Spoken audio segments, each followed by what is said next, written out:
Gall bladder దీని వల్లే వచ్చింది అని చెప్పేసి అంటారు కదా, అసలు దీనికి ప్రముఖ ఫుడ్ హ్యాబిట్స్ వల్ల అంటారా, ఇలా కొలెస్ట్రాల్ విధిగా అన్నారు. సో దీనికి ఎలాంటి ఫుడ్ హ్యాబిట్స్ తీసుకుంటే మంచిది అంటారు? Food plays a very vital role in the gall bladder stone formation లో. ఫ్యాటీ ఫుడ్ ఏ విధమైనా సరే మనకి స్టోన్స్, అక్కడ ఫ్యాట్ ఎక్కువ ఉంటే కొలెస్ట్రాల్ స్టోన్ వస్తుంది అనుకున్నాం. ఆ తర్వాత పిగ్మెంట్ స్టోన్స్, ఏదైనా జాండీస్ లేదా బ్లడ్ బ్రేకింగ్ లేదా కాంజనిటల్ స్పెరోసైటోసిస్ అని ఒకటి కండిషన్ ఉంది.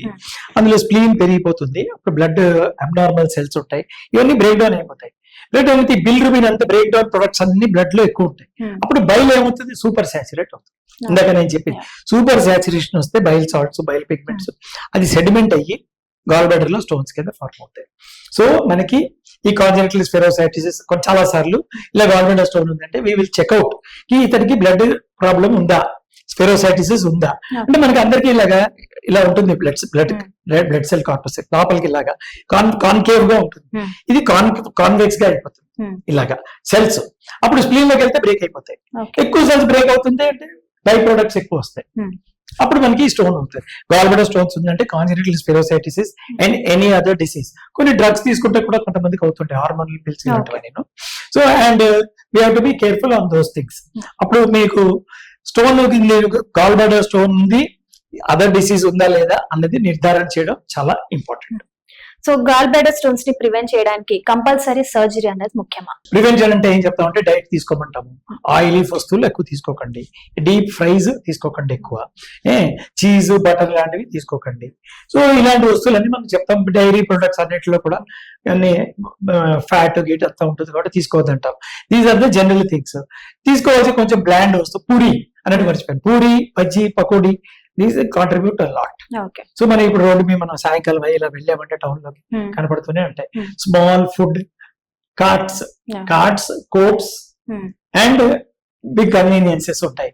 అయితే వీటిలన్నింటిలో కూడా సాయంకాలం మనం వెళ్ళి what you eat, there must be a vision on what you want to eat, what you don't want to eat. ఏం తినాలో ఏం తినకూడదని మన విచక్షణ ఉండి ఈ వస్తువులు కొన్ని అవాయిడ్ చేస్తే definitely the incidence of gall stones is going to be decrease less. So ఈ మధ్య కాలంలో ఎక్కువగా ప్రోటీన్ షేక్స్ అన్నాయి వస్తూ ఉన్నాయి. సో దీని వల్ల ఇప్పుడు చాలా మంది ప్రోటీన్ ఇంటేక్ కోసం ప్రోటీన్ షేక్ సప్లిమెంట్స్ తీసుకోవడం వల్ల కూడా గాల్ బ్లాడర్ స్టోన్స్ కి మనం అకర్ అయ్యే ఛాన్స్ ఉంటుందా? అసలు absolutely no. Proteins are very good for your muscles. Protein is good for your body building, regeneration. Amino acids అయితే బాడీలో అన్ని చోట్ల అమైనో యాసిడ్ రోల్ ఉంది. దీనికి డెఫినెట్ గా గాల్ బ్లాడర్ స్టోన్స్ తో లింక్ లేదు, unless there is some associated. Protein తో పాటు ఇంకేదైనా కలుపుకుని తిన్నారంటే, చీజ్ కలిపి ప్రోటీన్ తిన్నారంటే ఉండొచ్చు, బట్ డైరెక్ట్ గా స్ట్రైట్ గా తీసుకుంటే ఉంటుంది. ఇప్పుడు గాల్ బ్లాడర్ స్టోన్స్ ఉన్నాయంటే అందరికీ సర్జరీ చేయాలని అవసరం లేదు. ఓకే, ఫర్ ఎగ్జాంపుల్ నేను చిన్న ఎగ్జాంపుల్ చెప్తా, పర్సనల్ ఎక్స్పీరియన్స్ ఏంటి. My father he had at 60 years of age కడుపులో నొప్పి, గ్యాస్ వస్తుందిరా అన్నారు. ఆయనకి చెక్ చేశాను, గాల్ బ్లాడర్ లో స్టోన్స్ ఉన్నాయి. సోనాలజిస్ట్ కి పక్క వాళ్ళకి సైన్ చేశాను, మాట్లాడద్దు. ఆయనకి చెప్పారు ఎలా ఉందంటే చాలా బాగుంది డాడీ, మీకు ఏం ప్రాబ్లం లేదు. Okay, he lived 20 years after that and he did not have a gallbladder disease. ఆయన గాల్ బ్లాడర్ స్టోన్స్ తో తీసుకునే నాన్నగారికి నమస్కారం అది పైకి వెళ్ళారు, స్వర్గవాసులు అయ్యారు. అయితే gall bladder stone silent gall bladder stone, as long as it is not causing a symptom, we generally don't like to do operation. Number 1. Number 2, multiple calculus in the gall bladders. చెప్పాను కదా pigment stones ఉండి, నేను ఒకసారి patient తీసాను, 150 stones ఉన్నాయి. చిన్న చిన్న చిన్న స్టోన్స్ లెక్కెట్టారు మా వాళ్ళు కూర్చొని. సరే ఇన్ని ఉన్నాయి లెక్కెడతామని జలంలో పెట్టి నీళ్ళలో కడిగేసి వాటి అన్నింటినీ పెట్టి లెక్కేశారు. 150 stones. Now multiple small stones ఉంటే the risk of 1 stone slipping down and going into common bile duct, అప్పుడు అబ్స్ట్రక్టివ్ జాండీస్ అయిపోతుంది. సో స్మాల్ స్టోన్స్ ఉంటే డెఫినెట్ గా తీస్తాం. Single large stone or 2 large stones ఉంటే we may not. But patient కి ఏం చెప్తామంటే, as a doctor I will advise keep monitoring once in 6 months. If you get a jaundice be careful. Number 2. Number 3, bloating అది sensation వచ్చి vomiting వచ్చాయంటే it is time to intervene.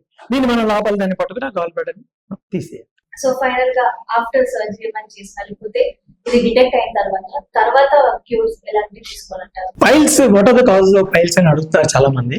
దీనికి ఏంటంటే piles ఎప్పుడు constipation is the very important cause. అంటే మలబద్ధకం వచ్చిందంటే ఉందంటే ప్రెషర్ పెడుతూ వస్తుంది, most important cause. Water intake తక్కువ ఉంటే పైల్స్ కి ప్రెసిపిటేట్ చేస్తుంది. ఫైబర్ ఫుడ్ తక్కువ తింటే పైల్స్ ఫార్మేషన్ ఎక్కువ ఛాన్స్ ఉంటుంది. నెంబర్ 4 ఏంటంటే సమ్ డిసీజెస్ లైక్ అసైటిస్ అంటాం, లివర్ పాడైపోయి నీరు చేరిపోతుంది. Pregnancy is an important reason where piles forms. Piles లో ప్రెషర్ ఉంటుంది. బేబీ 5 months తర్వాత బేబీ ప్రెషర్ పెల్విస్ మీద ఎక్సర్ట్ అవుతుంది. బేబీ ప్రెషర్ అంటే ఒక కింద పైల్స్ ఫార్మ్ అవుతాయి. కొంతమంది మదర్స్ వస్తుంటారు మా దగ్గరికి, ప్రెగ్నెన్సీ టైంలోనే పైల్స్ ఎక్కువ అవుతుంటుంది. ఆఫ్టర్ ప్రెగ్నెన్సీ పైల్స్ బాగా పెద్ద అయిపోయి బయటకు వచ్చేస్తాయి. We have to attend to them before and during pregnancy. మీరు చూస్తే కూడా మంచి డాక్టర్ దగ్గరికి వచ్చి ఎక్స్పీరియన్స్ ఉన్న డాక్టర్, ఈ సబ్జెక్ట్ లో తెలిసిన వాళ్ళు ప్రాక్టాలజిస్ట్ అంటాం. పైల్స్, ఫిషరు, ఫిస్టులా, పైలోనైడల్ సైనస్ ఈ 4 డిసీజులు కలిపి ఎవరైతే ట్రీట్ చేస్తారో ప్రాక్టాలజిస్ట్ అంటాం. సో మంచి ప్రాక్టాలజిస్ట్ దగ్గరికి వెళ్ళి ట్రీట్మెంట్ తీసుకుంటే దాన్ని మనం కంట్రోల్లో పెట్టచ్చు. ఆఫ్టర్ ప్రెగ్నెన్సీ ఇంకా పర్సిస్ట్ అయ్యాయి అంటే దానికి సర్జరీ చేయొచ్చు. కొన్ని హార్మోన్స్ అవి చేసుకుని, కొన్ని డ్రగ్స్, కొన్ని యాంటీ క్యాన్సర్ డ్రగ్స్ ఇలాంటివన్నీ, అండ్ హార్ట్ కోసం బ్లీడింగ్ ఆపడం కోసం ఇస్తాము కొన్ని మందులు. వాటి నుంచి కూడా మీకు పైల్స్ ఫార్మేషన్ ఎక్కువ ఛాన్స్ ఉంటుంది. గాల్ బ్లాడర్ స్టోన్ వచ్చింది అంటే దీనికి సర్జరీ అని డిసైడ్ అయితే liver function test, bleeding time, prothrombin time అన్ని టెస్టులు చేస్తాం. పేషెంట్ కార్డియాక్ ఫిట్నెస్ అవి చూస్తాం. మనకి కొలెస్ట్రాల్ బాడీలో ఉంది ఎక్కువ కాబట్టి మనకి ఫ్యాట్ అయ్యి స్టోన్స్, కొలెస్ట్రాల్ స్టోన్స్ ఫార్మ్ అయ్యాయి. అలాంటప్పుడు ఈ లిపిడ్ ప్రొఫైల్ ఎలా ఉంది, హార్ట్లో ఏమైనా బ్లాక్స్ వచ్చాయా, దాని తల్లికి సైడ్ ఎఫెక్ట్స్ ఏమైనా వచ్చాయేమో కూడా మనం ముందుగా జాగ్రత్త పడతాం. Hepatitis B one of the cause కాబట్టి జాండీస్ వస్తాయని దాన్ని కూడా మనం అన్ని చెక్ చేసుకుంటాం. Bleeding time, prothrombin time, activated prothrombin time అన్ని చేస్తాం. అన్ని చేసి ఫిట్ అయ్యాక ఇదివరకు కావాలని ఏంటంటే ఓపెన్ ఆపరేషన్ చేసి, ఐ వాజ్ దేర్ ఇన్ 1985 నుంచి నేను గుంటకల్ ఏరియా రాయలసీమలో ఉన్నాను. నేను అప్పుడంతా open operation. It was considered to be very major operation. 2 weeks దాకా మంచం నుంచి లేవలేరు, 2 months దాకా పని చేసుకోలేరు, అలాంటివన్నీ ఉండేవి. Operation was cheap and best and that was only technique available. Now days thanks to the advent of laparoscopy. Laparoscopy వస్తే ఇక్కడ 3 ఒక దాంట్లో లైట్ కనపడుతూ ఉంటుంది, ఒక దాంట్లో పట్టుకుంటాం, దాంట్లో కట్ చేస్తాం. 3 or 4 హోప్స్ వేస్తాం.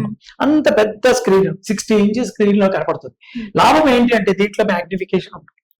5 times magnified, 10 times magnified. So gall bladder cystic duct దగ్గర సిస్టిక్ ఆర్టరీ అని కూడా వెసల్, దాన్ని కట్ చేసి ఉంటే బ్లీడింగ్ అవుతుంది, కాంప్లికేషన్స్ వస్తాయి. సో మ్యాగ్నిఫికేషన్ అక్కడ పెద్దగా కనపడుతుంది కాబట్టి యువర్ యాక్యురసీ ఈజ్ ఇంప్రూవింగ్. దాన్ని క్లిప్లు వేస్తాం 3, ఒక క్లిప్ కి మధ్య కట్ చేసేస్తాం సిస్టిక్ ఆర్టరీ.